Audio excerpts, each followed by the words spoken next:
Mga langga, ito yung prepare ko ngayong iftar na to. Pang 3 days na ngayon. Kami lang naman ni Abdul ang kakain dahil si Mr. ay kakain sa labas.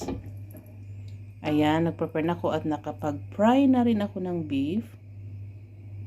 Ayan, tama na yan sa amin. Yung pinaka-sauce ko mga langga sa fata. O diba, lagay natin to sa ibabaw ng kanin. Ganito. May garlic yan mga langga at saka konting butter lang. Then vinegar. Yan yung fata nila. Yan. May sabaw rin ako dyan kasi may lagaw sa sabaw. Ayun mga langga yung sabaw ko ni Sanas 4. Ayan, tama na yan sa amin ni Jabbar Abdullah. 3 lang, 2 anak ko kami. Ako. Diba mga langga, solve na yung iftar natin ngayon. Ayan mga langga, may sabaw kami ni Abdullah. Then yung bell pepper ko, wala na akong cucumber. Kaya na lang, samahan nyo kami mga langga. Kainan na.